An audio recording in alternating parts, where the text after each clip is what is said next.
Hey, what's up, everybody? Welcome into the show. We are talking about the upcoming season in fantasy football. Now, I know that we are a very long way away from the season.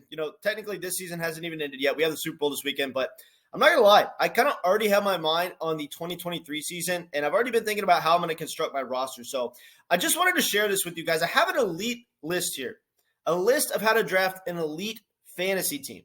Now, we want to follow these steps and make these necessary adjustments because fantasy football has changed a lot. So we're going to be taking the lessons we learned from last year and incorporating them into this year and figuring out, how to draft the best team possible. So I'm going to start right here with the first thing on my list, and that is to load up on youth at the running back position. Now, guys like Kenneth Walker, Saquon Barkley, DeAndre Swift, Bijan Robinson coming into the league. These guys they're going to provide you awesome upside. They're less injury prone. They have much higher ceilings because their legs are fresh and they have their big playability still.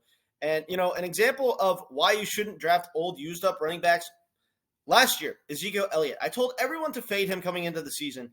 I got so much pushback on this because, he's technically the head back in the Cowboys offense heading into the year, right? And so based on what people had seen him do in the past and the role he had in their offense, everybody was saying that Ezekiel Elliott came at a great draft value. I told everyone to fade Ezekiel Elliott and draft Tony Pollard. Look how that turned out. Tony Pollard ended up getting all the fantasy points. And it's because Zeke had over 1,700 career carries coming into the season. This is way too high of a carry count for anyone to expect elite fantasy production. So obviously there's some outliers like Derrick Henry, but 99% of the time you want to avoid the running backs that are older and just draft youth. So load up on the younger guys. They're going to give you a much higher ceiling and they're less injury prone. Next on my list is you want to load up on wide receivers that are going to average 9 or more targets a game.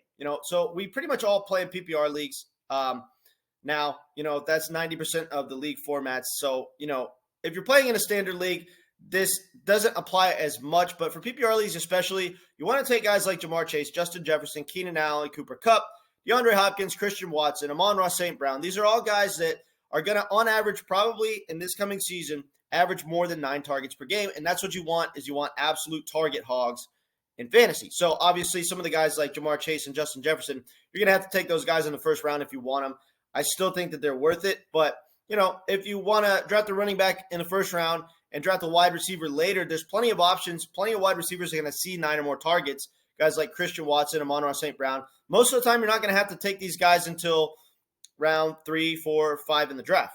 And they're going to be target hogs and produce awesome PPR numbers for you. So make sure to load up on as many wide receivers as possible that are going to, on average, see 9 or more targets a game because that's how you collect crazy point totals in PPR leagues.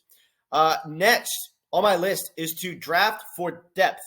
Now, every single season in fantasy, if you look at your team at the end of the year and you look at just how different it is. I mean, normally more than 50% of your roster is different than what it looked like on draft day. And that's why it's so funny to me how, people, they get so excited when they draft their team. And if they don't have any depth, it doesn't really matter how good your starters are because by the end of the year, half those guys are going to have underperformed or gotten hurt. And that's just how fantasy football works. It's a league of constant adjustments. Things change on a week-to-week basis. So, over the course of an entire season, half the guys that you draft are going to be on your bench for some reason or another. So you have to draft for depth. Now, there's guys like Jacoby Myers, Donovan Peoples-Jones, Jeff Wilson Jr., Jamal Williams, Hunter Renfrow, guys that are going extremely late in the draft that are awesome depth pieces. Now, those are just some of them. Those are just to name a few. There's tons of these guys. You got to do research on the later rounds and, figure out who you're going to draft to add depth to your roster. Don't be that guy that is, drafting defenses and, kickers in round 11. That's just ridiculous. You want to wait until your very last picks in the draft to draft your defense and kickers. So, make sure to be bolstering your roster and adding depth, as much depth as possible. Depth is how you win in fantasy, okay? If you don't have awesome backups, you're not going to win. You can't just win with a good starting lineup. So make sure to bolster your roster as much as possible throughout the entire draft and wait on your defense and kicker positions. Next on my list is you want to draft a quarterback, I think, a little bit early this coming year as opposed to where we've drafted them in the past. Now, I've always said to wait on quarterbacks until way later in the draft. But I think that the quarterback position has changed so much based on what we saw this past year that it's a lot more polarizing than it used to be. I mean, the big difference makers like Jalen Hurts and Josh Allen at the quarterback position, they're huge difference makers in fantasy now because of their ridiculous rushing upside. Back in the day, pretty much every quarterback was, on just standard, they're just going to get you 20 points, right? Now, these quarterbacks are coming out and giving you weekly ceilings of potentially getting you 40 fantasy points in a week. So, the quarterback position is more important than it's ever been because of this. So I would reach a little bit early for quarterbacks, more so than you used to, and try to grab the guys like Jalen Hurts and everything like that earlier in the draft. Now, if you're in a league where everyone's taking quarterbacks in the second or third round, I still think it would be best to avoid that because that's a little bit too early. But when you're talking about fourth or fifth round picks, if you could get like a Pat Mahomes or a Jalen Hurts in the fourth or fifth round, you need to be all over that. It's incredible value. Even possibly the back end of the third round. I definitely wouldn't reach as far as a second. But if you're in a league where most people wait on quarterbacks, I would take advantage of this and draft a quarterback a little bit earlier than normal, but don't reach too much. Next on my list is you want to understand what kind of league you're in. So a few things. One, PPR versus standard.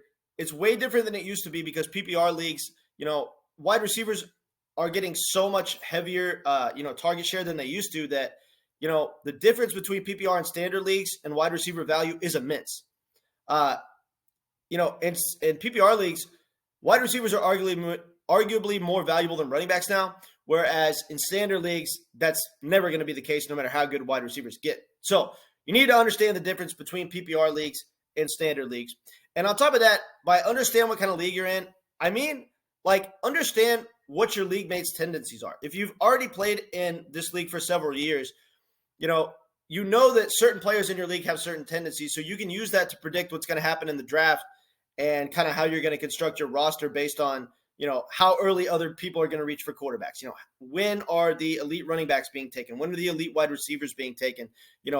How do they approach the later rounds? Are they, drafting defenses in round 9 after they've, filled out pretty much their entire starting lineup? So you need to understand what kind of league you're in, as in understand your league mates and their tendencies, because this is going to affect how you plan on constructing your own roster. Next on my list is I want you guys to spend more time researching the later rounds than the earlier rounds. Obviously, it's important to know who you're taking in rounds 1, 2, 3, but it's pretty much common knowledge by the time the draft starts who we're taking in the first round, who we're taking in the second round. It really doesn't take all that much research, okay? But the late round steals are a lot more difficult to figure out, right? Because they're the late round steals. Everybody can predict who the top players are going to be in fantasy because, it's actually pretty easy to do. But the later rounds, the guys that are steals, the guys that provide you, incredible draft value, it's harder to predict who those guys are. So you need to spend a significantly more time researching the later rounds than the earlier rounds, because the late round steals are really going to be what wins you your league.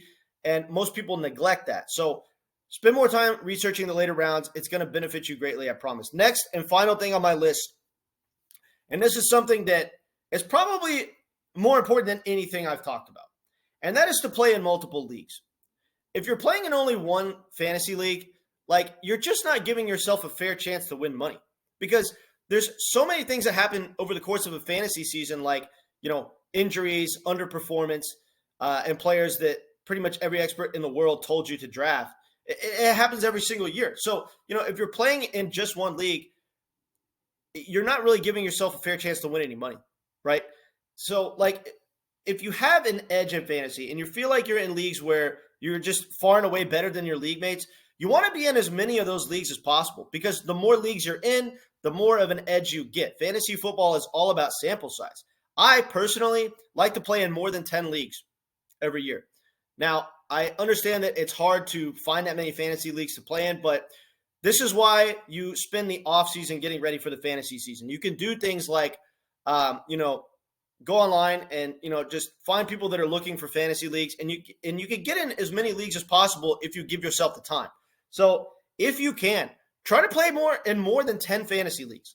Seriously, try to play in as many fantasy leagues as possible, because the larger of a sample size you get, the more of an edge you're going to have if you consider yourself someone who's actually good at fantasy football. So Keep in mind, one league is normally just going to lead to disappointment because there's so many just random occurrences that happen in fantasy that make it to where playing in one league is pretty much just gambling. But if you're playing in 10 or more leagues, you're actually giving yourself a significant chance to make money. So make sure to play in as many leagues as possible. All right, guys. Appreciate you tuning into the video. Catch you later.